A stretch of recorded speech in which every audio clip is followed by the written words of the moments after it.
Hello. It's really nice to see you again. As you may remember, last time we finished up to workshop 6, introduced a variety of different samples, and also shared some of the insightful comments and feedback that were made. Today, as I mentioned last time, I will introduce a sample related to my child and share my experiences about the specific action plans I implemented.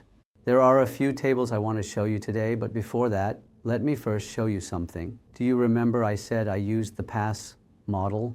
This PASS is originally designed to be done with pictures, as you can see in this illustration.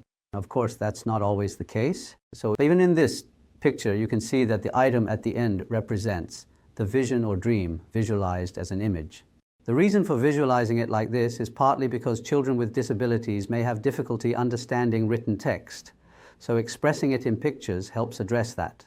Also, some people say that visualizing things like this is great because it comes across very intuitively. Anyway, you write down the dream like this, and then, as you can see here, it says now.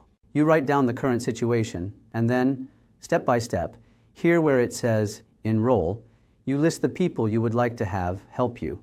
Then, you note what skills or capabilities are needed, and after that, you discuss together, step by step, what actions to take. Creating this kind of diagram through discussion is mainly what PATH is about. I also received PATH certification while taking this training. I personally preferred to use a narrative format like the one I just showed you, or the Excel table format that I'll show you in a moment. I found that the Excel table or narrative format helped me understand things better. So I want to let you know first that this is how I created it. So what I'm going to show you today is a sample about my child, and this is in the narrative format. Last time I introduced the vision and also went over each goal one by one. But after that, I didn't introduce anything because the format wasn't followed. The area I'm introducing here now is, after going through various worksheets and such, finally prioritizing and then creating action strategies according to those priorities, all written out in this narrative form. So the priorities I set were, first, the area of friends and social skills, and second, the area of employment. I first wrote down the employment goal, and then under that, I listed the main strategies and detailed what to do and how to do it. Once you set the goal of getting a job, making a plan for it isn't all that difficult because you just have to follow that. At that time, my child was in 10th grade, so the goal was for my child to get a job at an animation company. That was the objective. So, what needs to be done to achieve that goal is actually quite straightforward. First, there's a process here called the Dogwood Diploma, which is about earning a high school diploma. So graduating well while obtaining that is one major area. The other is getting into an animation program. These are the two main things. So, preparing for graduation and putting together a portfolio to get into a good university, these are the main categories. Then the question becomes how to achieve those goals. After that, it's just a matter of finding out which universities offer these programs and deciding which university to attend. And then by going to the school and meeting with the teachers in charge of the program, you can ask them what and how you should prepare. Doing these things isn't particularly difficult when it comes to making a plan. And as long as we make a good plan, all we have to do is follow it. So that wasn't a big problem. That's why I've written down year by year exactly what to do from which month to which day, and then what to do from another month to another day, and so on. And as I mentioned earlier, since graduating from high school properly is important, the next question is how to go about graduating. To receive the Dogwood Diploma upon graduation, you need to know how to earn the required credits, how to prepare for the provincial exams, and how to supplement areas where our child may be lacking, such as English. You also need to look into how to further build those skills. During the school breaks, these are the kinds of things you should thoroughly research. This isn't actually a very difficult part.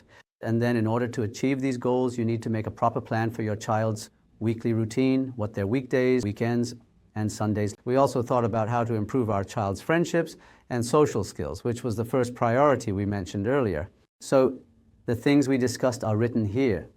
And as you can see, this is a record of a discussion we had with the relevant people before making the plan. Under the title, Nurturing Friendship and Social Skills.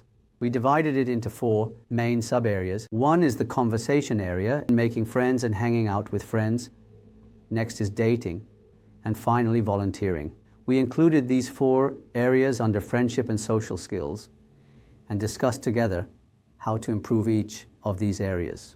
There are various challenges regarding our child.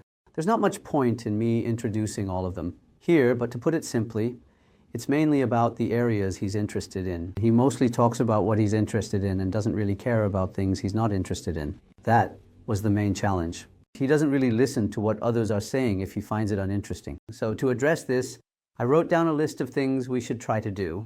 To put it simply, we thought we should practice having conversations. That's what we thought. So since we needed to find a way to put this into practice in the area of conversation, at that time I wasn't deeply involved yet, but as I was preparing this plan, I became more deeply involved. So before that, I reviewed the programs we had done with BCBI to understand where and how the focus was being placed. So the table I'm showing you now is something I put together at that time after receiving the BCBI program chart. As you can see, there are a lot of categories. There are about 10 of them. And if you look here, there's a column called length that shows how many minutes each one takes. And there are 10 minutes, 25 minutes, 15 minutes, and another 10 minutes. Since there are so many areas, trying to cover all of them within the given time means each area only gets about 10 minutes. How can you possibly achieve progress in all these areas with just 10 minutes a week for each? So after reviewing all of this, and of course coordinating everything with BCBI, we decided to first set our priorities for what to focus on. We removed anything unnecessary and mainly kept only the areas related to social skills and communication.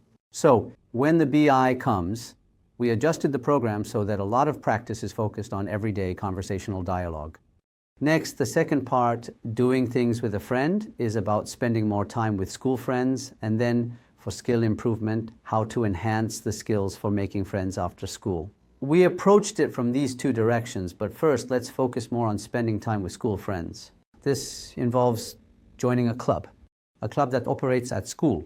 And for after-school activities, there are other programs as well, ones that are held at school. So at that time, fortunately, my child wanted to join the cross-country team, so they joined and were able to spend a lot of time with other friends. They even went on a 3-day, 2-night camping trip together. And there was also a musical program, so my child participated in the musical program for 2 years. I think these kinds of activities were really helpful. Next, in order to help my child spend more time with school friends after school, I discussed it with the teachers. Though looking back now, I wonder if I was a bit too aggressive or overly proactive.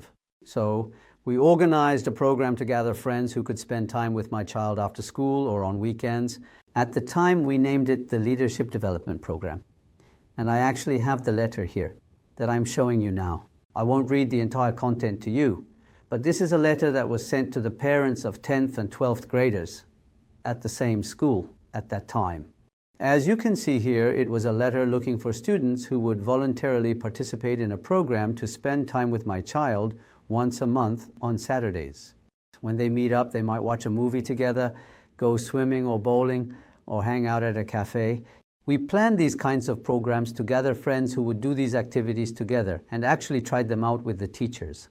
Thankfully, the teachers explained the purpose of this to students in other grades, like 11th and 12th graders during lunchtime, and I also sent out letters with our names on them to the parents. So what was the result? A few students actually volunteered, and we met a couple of times, but it didn't continue on a regular basis. Of course, it was hard for the students who wanted to participate to find time, and we also needed teachers who could take the lead and do this with us, but I think it was a bit difficult to get to that point. What I regret is that it would be great if the school could turn this into a more regular program, not just for my child, but also for other children with developmental disabilities, by matching them with typical peers who can spend time together. That's something I feel a bit regretful about. Next, in order to improve interaction skills, what we also tried was to find other children with developmental disabilities in similar situations, form a group of about 3 or 4, and run a program where they could interact with each other. And we suggested this to BCBI, so we worked hard to find such friends, but it was really difficult to find them. So after a lot of effort, we managed to find just one other child, and the 2 of them participated in a program together. It was a play-based program focused on having fun together and interacting with each other. I remember that our child really enjoyed it. So this experience came to mind, and that's why one of the programs we currently offer at Here and Now is called Making Friends. This program forms groups of children with similar levels of disability from a very young age. so they can have fun playing together and become friends. I thought that if such programs continued for a long time from early childhood, the children could really gain a lot from it. Our child wanted to do something like that but wasn't able to. So we created such programs and are running them now. At first there were about 3 children and now there are 5. We divided them into 2 groups, one with 3 children and the other with 2. But surprisingly, the participation rate among parents with young children isn't very high. From what I can see, the level of importance I feel about this is different from how important parents of young children think it is. But now, since my child is already 28, even looking back, I still think that those kinds of programs are extremely helpful. That's why I believe it's even more important for parents with young children to come together and do things as a group. Rather than making children go through boring programs alone with some professional instructors, I think it's better to let them have plenty of enjoyable moments. This is my experience and opinion. Next, if you look here and scroll down, there's making friends. So at that time, we would write down lists of friends and clubs, check out groups outside of school, see if there are friends in the neighborhood, and also look into whether there are other hobby clubs besides those at school. So at that time, I remember teaching tennis and playing badminton together. I think I even taught dance back then as well.